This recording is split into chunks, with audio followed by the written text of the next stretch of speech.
while the candidates are giving their messages. Thank you.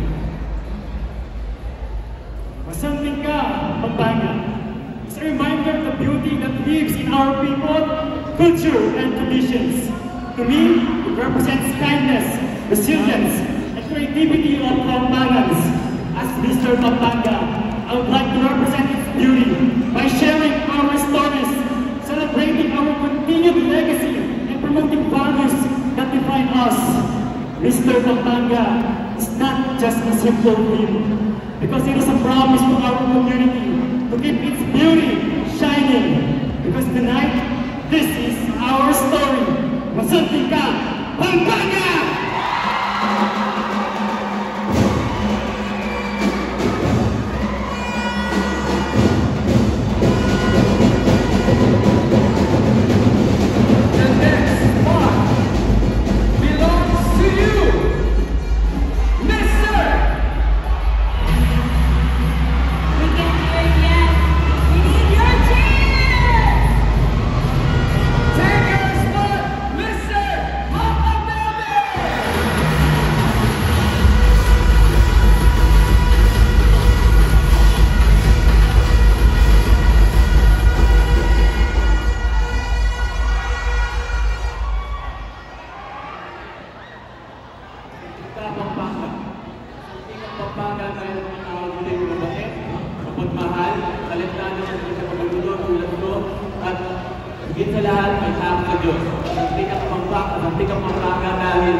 Sa mga saysayan ng kultura tulad ng magbusilang na fiesta, kulay ng mga parol at mga tradisyon na hindi namin nakakalimutan. At higit sa lahat, Pampanga ay puno ng mga pangarap na mula sa ginagawang airport at mga infrastruktura, mga pagbukas na mga pangarap bilang sa mga Pampanga kundi rin sa mga kapapagpilipino. Sa tingka Pampanga dahil ang ating nakaraan sa tingka Pampanga dahil ang ating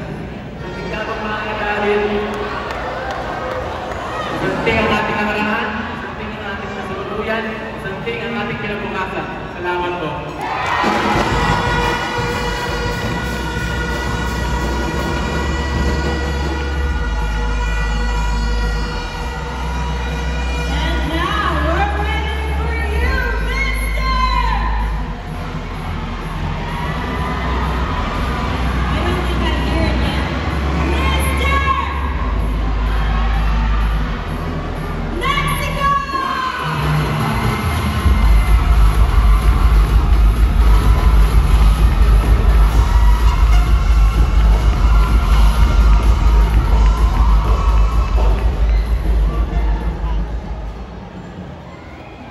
Masantingka Pampanga goes beyond our culture, cuisine, traditions, and festivals.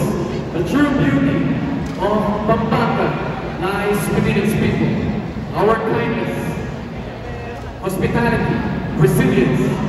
Indeed, among Pampanga's wonders, its people are the best. And this is what makes our hometown truly Masantig. Masantig ka, Pampanga!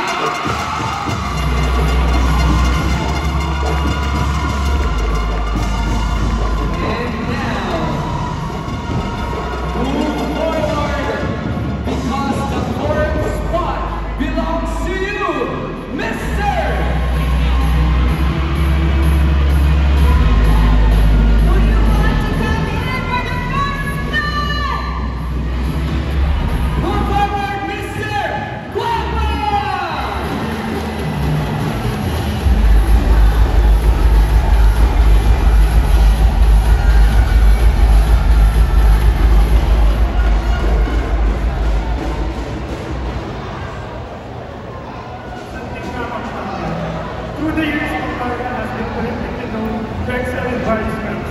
From the nation to the exception of beauty of Pampanga, to the people who carry the Pampanga pride in different forms of art, especially in the field of pageantry, where Pampanga is now known to be the powerhouse of beauty and talent, be it in culture, traditions, the people themselves embodies the true definition of being Masantig. And as a proud Pampangan, we proudly say, itikdome, intikme, itulisakme, Masantig ka, Pampanga!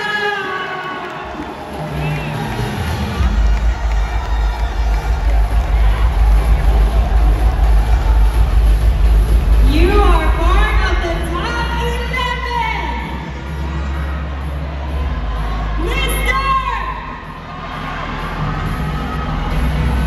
Who do you think it is?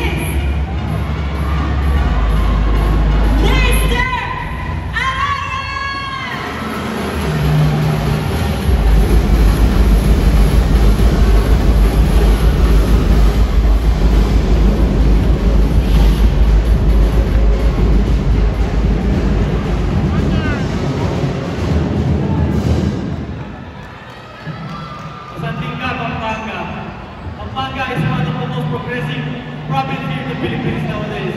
Despite all its challenges it faces, it still stands strong. And as a man with a blood of Kapampangan, we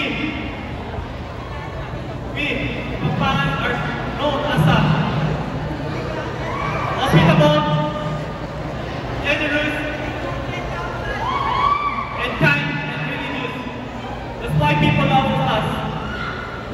I want to invite everyone to please visit our home to see and witness how beautiful Pampanga is. Hasta ka Pampanga! Mabuhay ka!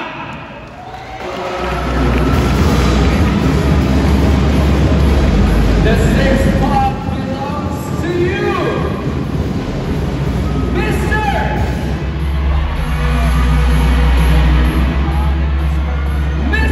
Santa Rita!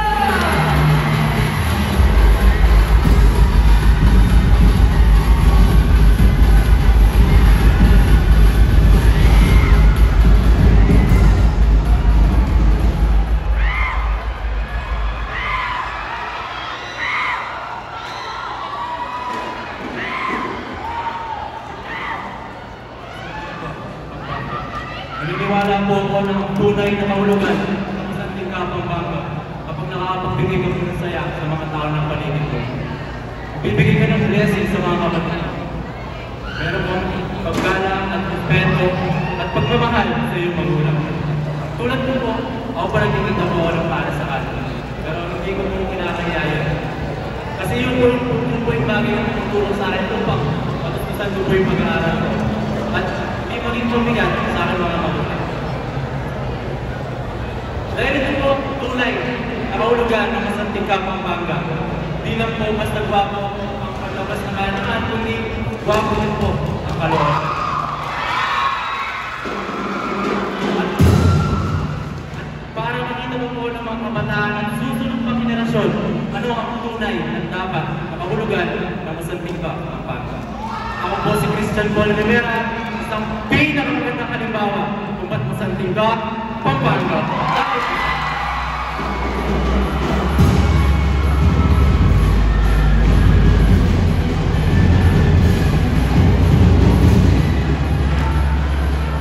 And now we're ready for you, Mister!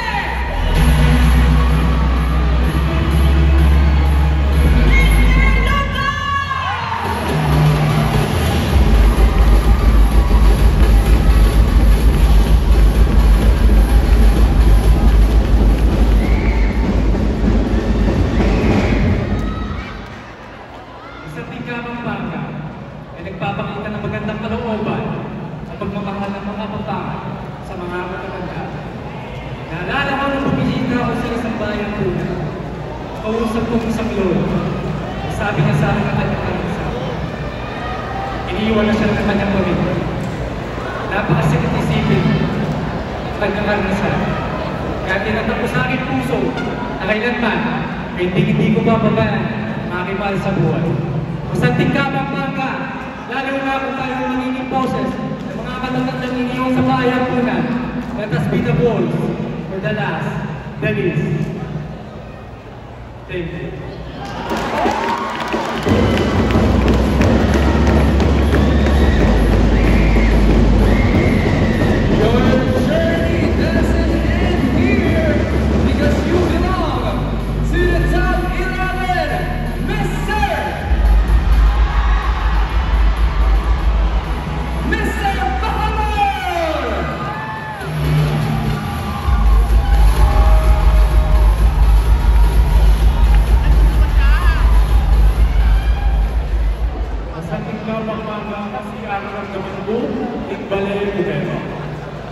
As a business administration graduate and a flight attendant international, I've been to places such as New York City. I've tasted the steak of Melbourne. But you know what? Every time I'm at 36,000 feet above sea level, my heart only goes to one destination, and that is Pampanga. Pampanga is well known as a culinary capital of here in the Philippines, but I want to emphasize the warm smile of our Pampangas and the distinct dialect that we have that make us this place our home. Masaling ka Pampanga because of your people. And I am proud to be a world-class Pampanga.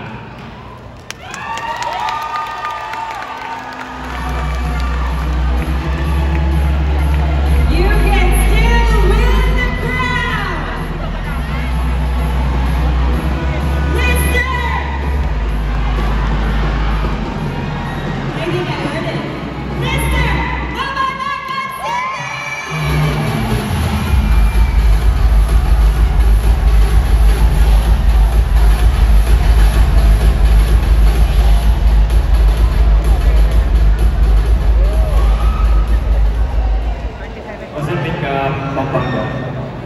In English, meaning, you're handsome, Pampanga. But as a Kapampangan, I will use it as beautiful. There are so many things that we can consider beautiful here in our beloved province. It can be places, infrastructures, or even our own delicacies.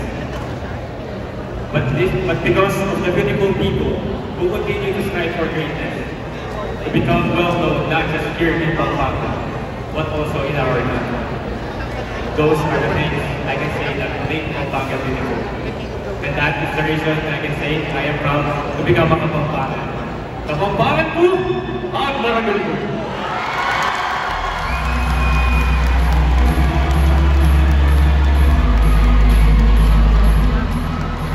You can relax for a bit now, because the 10th spot belongs to you, Mr.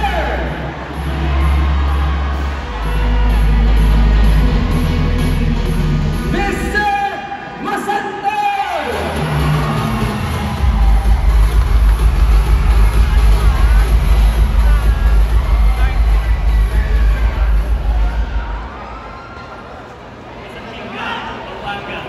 Bakit nga ba? Para sa akin, masanting ka dahil sa mga taong patuloy na nagmamahal at nagpapahalaga sa ating sarili ng liga, kultura at tradisyon. Kaya naman tayo mag-gagsa, magsama-sama, patuloy natin mga sarili, kung ano man ang sarili natin. Masanting ka, Pampanga! Okay, Jerome, we are down to the last spot for top 11.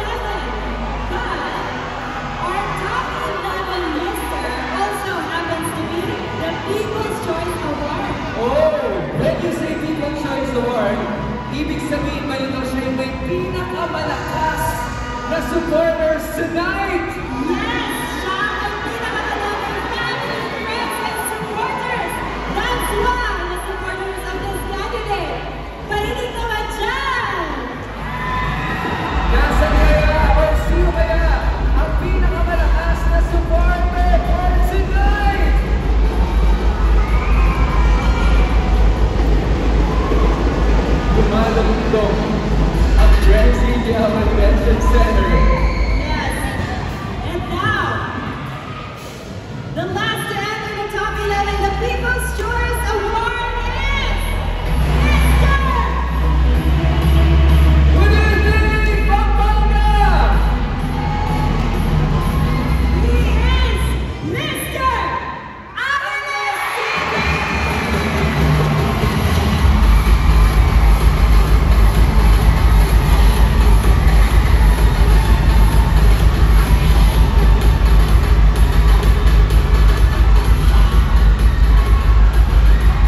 Pampanga is more than just a slogan. It is a call to action, a reminder to embody purpose, strength, and integrity.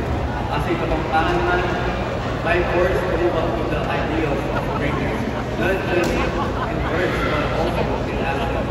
My vision is to uplift our province, to honor our heritage, and to carry this title with responsibility and dignity.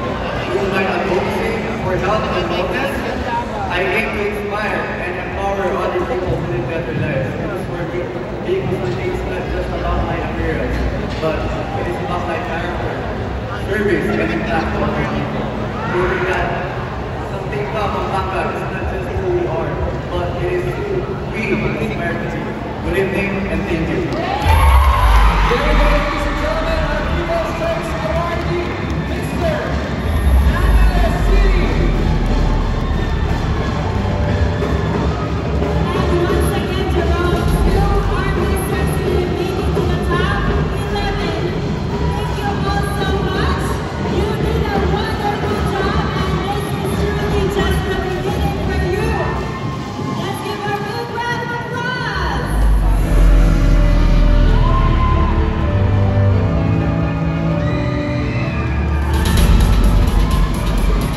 There you have it, ladies and gentlemen.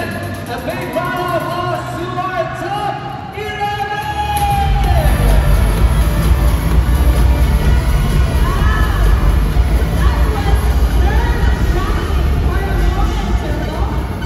Well, Jasmine, I guess all the people here at Ramsey Young Adventure Center were on the edge of their seats for a while in that part of that competition.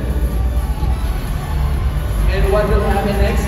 Alright, so at this point, ladies and gentlemen, we will be now announcing the criteria for judging.